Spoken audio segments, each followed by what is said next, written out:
आज हम लोग पढ़ेंगे समानुपात का मूलभूत प्रमेय।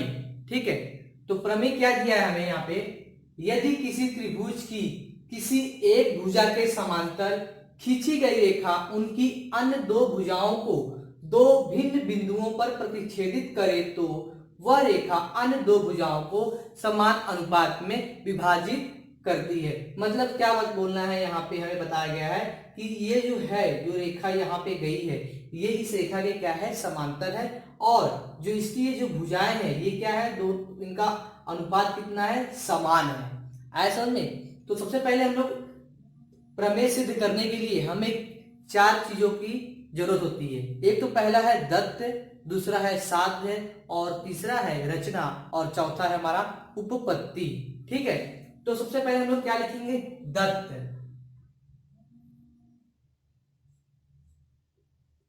अब दत्त है, दत्त में हम लोग क्या लिखते हैं, दत्त में हम लोग लिखते हैं कि जो हमको इसमें दिया गया है, ऐसा में तो वो हमारा क्या है, दत्त है। तो सबसे पहले हम लोग क्या लिखेंगे, लिखेंगे यहाँ पे त्रिभुज ए बी सी में, त्रिभुज ए बी सी में क्या है हमारा यहाँ पे, रेखा एल किसके समांतर है, भुजा बीसी की, रेखा एल समांतर भुजा बीसी और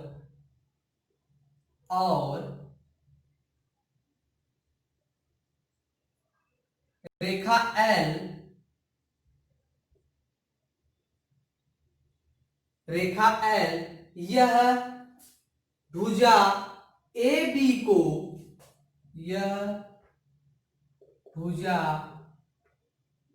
ए बी को बिंदु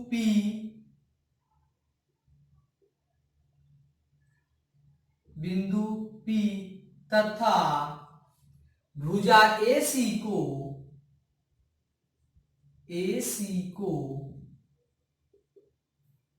बिंदु Q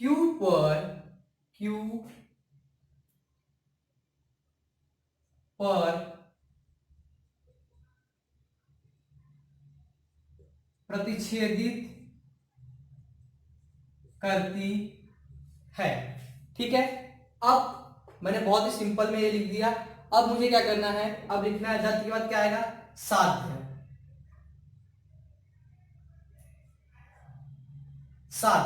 साध्य में क्या लिखना है हमको, कि साध्य का मतलब होता है जो चीज हमको प्रूव करना है। यहाँ पे क्या हम लोग को प्रूव करना है कि AP बटे PB और AQ बटे QC।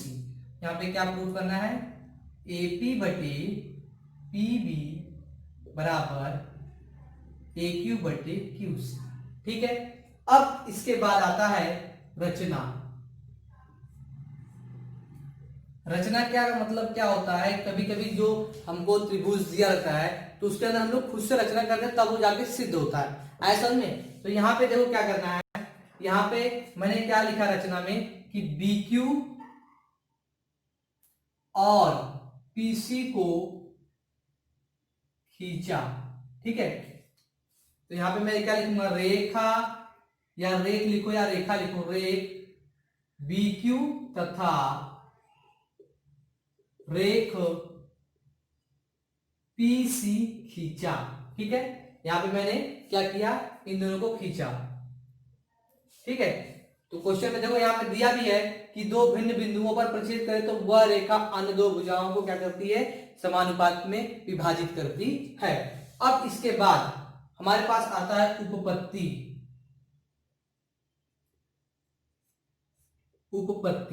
अब हमको क्या करना है, इस चीज को हमको क्या करना है, यहाँ पे सिद्ध करना है। ठीक है, इसको क्या करना है, सिद्ध करना है। तो इसको सिद्ध करने के लिए सबसे पहले मैं दो त्रिभुज लूंगा, एक ये त्रिभुज को और एक ये त्रिभुज को। तो इस त्रिभुज का नाम क्या है, त्रिभुज APQ, त्रिभुज APQ तथा त्रिभुज PQB में अब ये दो त्रिभुज मैं ले रहा हूं, तो इस दो त्रिभुज में क्या करूंगा, इनका त्रिभुज का क्षेत्रफल का प्रमेय लगा दूंगा, सूत्र लगा दूंगा। ऐसा में तो क्या हो जाएगा, ये मेरा एरिया ऑफ त्रिभुज APQ बटे एरिया ऑफ त्रिभुज PQB बी बराबर, तो जब अब मैं क्या कर रहा हूं, एरिया ऑफ त्रिभुज एपीक्यू, एपीक्यू में मैं क्या करूंगा, आधार गुणे ऊंचाई का सूत्र लगा दूंगा। ऐसा में उस त्रिभुज का क्षेत्रफल का सूत्र क्या होता है, 1/2 गुणे आधार गुणे ऊंचाई।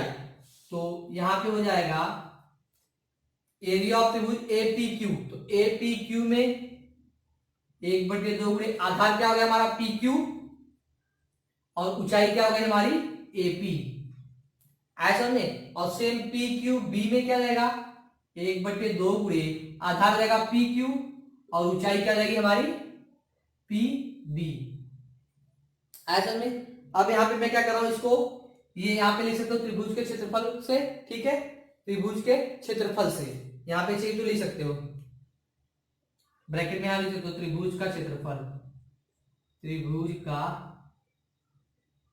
क्षेत्रफल, ठीक है। तो यहाँ पे क्या रहेगा, ये हमारा 1/2 जो क्या रहेगा यहाँ पे कैंसिल जाएगा, और पी क्यू कट जाएंगे, तो यहाँ पे क्या बचेगा हमारे पास एपी बटे पीबी। तो यहाँ पे मैं क्या लिखूंगा, एरिया ऑफ त्रिभुज ए पी क्यू बटे एरिया ऑफ त्रिभुज पी क्यू बी बराबर क्या आएगा, एपी बटे पी बी। तो यहाँ ब्रैकेट में क्या आएगा, देखो यहाँ पे पी क्यू ये क्या था हमारा आधार था, ठीक है, तो ये आधार हमारा क्या हो गया, कैंसिल हो गया। तो हम लोग यहाँ पे क्या लिखेंगे, आधार के अनुपात में, आधार के अनुपात में क्षेत्रफल, क्षेत्रफल इसको हम लोग देंगे इक्वेशन नंबर 1, ऐसा हमने। अब हम लोग क्या करते हैं, इसका नेक्स्ट वाला, ये पहला हो गया, अब मैं दूसरा त्रिभुज क्या लूंगा, ये त्रिभुज पहला वाला वही रहेगा और दूसरा वाला मैं चेंज कर दे रहा हूं। तो क्या जाएगा यहाँ पे, त्रिभुज ए पी क्यू तथा त्रिभुज, इसके पहले लिया था बी पी क्यू बी लिया था, अब मैं ले रहा हूं पी क्यू सी, में। तो यहां पे अब मैं क्या कर रहा हूं, सेम यही चीज करूंगा, तो क्या जाएगा, एरिया ऑफ त्रिभुज ए पी क्यू बटे एरिया ऑफ त्रिभुज पी क्यू सी बराबर सेम टू सेम 1/2 गुणे पी क्यू, सेम यहां पे हम लोग ऐसे करेंगे, 1/2 गुणे ए पी क्यू में आधार क्या हो गया पी क्यू, और ऊंचाई क्या जाएगी हमारी A Q, same to same P Q C में आधार क्या जाएगा हमारा पी क्यू, और ऊंचाई क्या जाएगी हमारी क्यू सी। तो यहां पे हमारा ये क्या हो जाएगा, 1/2 कैंसिल हो जाएगा, और पी क्यू कैंसिल हो जाएगा, तो हमारे पास क्या बचेगा, ए क्यू बटे क्यू सी। चाहिए तो यहाँ पे आप बाजू में यहां लिख सकते हो त्रिभुज का क्षेत्रफल, त्रिभुज का क्षेत्रफल, ठीक है। अब यहां पे क्या लिखना है हमको, एरिया ऑफ त्रिभुज ए पी क्यू बटे एरिया ऑफ त्रिभुज पी क्यू सी बराबर क्या जाएगा, ए क्यू बटे क्यू सी, ए क्यू बटे क्यू सी। सेम यही लगा देंगे, आधार के अनुपात में क्षेत्रफल, आधार के अनुपात में क्षेत्रफल, ये हो जाएगा हमारा समीकरण नंबर 2। अब मुझे यहां पे देखो, यहां पे दिया था कि एक भुजा के समांतर खींची, तो ये कौन सी भुजा थी हमारी बीसी। तो यहां पे मैं लिख सकता हूं कि रेखा जो हमारा क्या है एल समांतर किसके है, बीसी के है। तो बहुत ही सिंपल हो जाएगा ऐसा में। तो यहाँ पे तो जब ये समांतर है तो पी क्यू समांतर लिख सकता हूं कि नहीं, तो यहां पे मैं लिख रहा हूं रेखा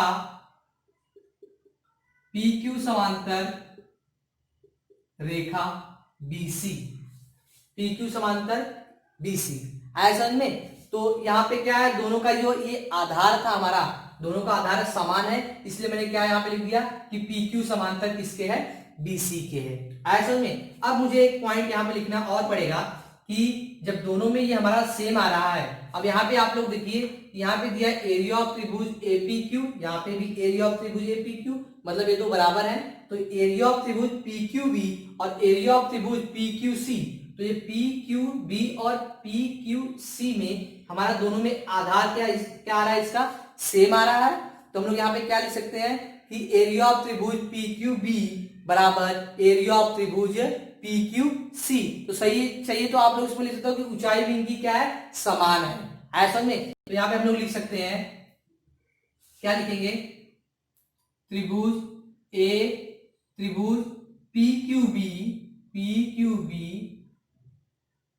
तथा त्रिभुज पी क्यू सी में समान ऊंचाई है। एक पॉइंट बढ़ा दे रहा हूं मैं, समान ऊंचाई है। तो इनका भी समान ऊंचाई हो गया, ठीक है। तो अब मैं क्या लिख सकता हूं यहाँ पे, डायरेक्ट इसे एक पॉइंट लिख सकता हूं, एरिया ऑफ त्रिभुज पी क्यू बी बराबर एरिया ऑफ त्रिभुज पी क्यू सी, ठीक है। तो ये हमारा जाएगा थर्ड नंबर, ठीक है।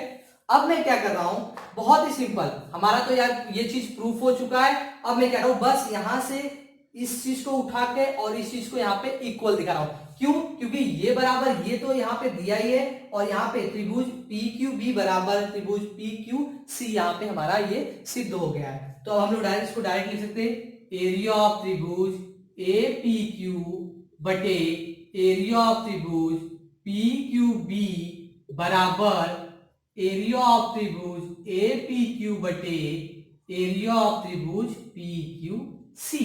अब यहां पे हम लोग कारण क्या देंगे, इसका कारण देंगे कथन 1, 2 व 3 से, ठीक है। तो यहां पे क्या हो जाएगा, ये हमारा प्रूफ क्या हो जाएगा, एपी बटे पीबी बराबर, और इसका मान क्या है हम लोग ने निकाला, ए क्यू बटे क्यू सी। तो हमको यही साध्य में यहाँ पे हमको यही चाहिए था। तो ये हमारा क्या होगा, यहाँ पे ये सिद्ध हो गया, ठीक है। तो आप लोग को यह अगर मेरा वीडियो आपको पसंद आया हो तो इसको लाइक करें, सब्सक्राइब करें और अपने दोस्तों को शेयर करना ना भूलें। Thank you.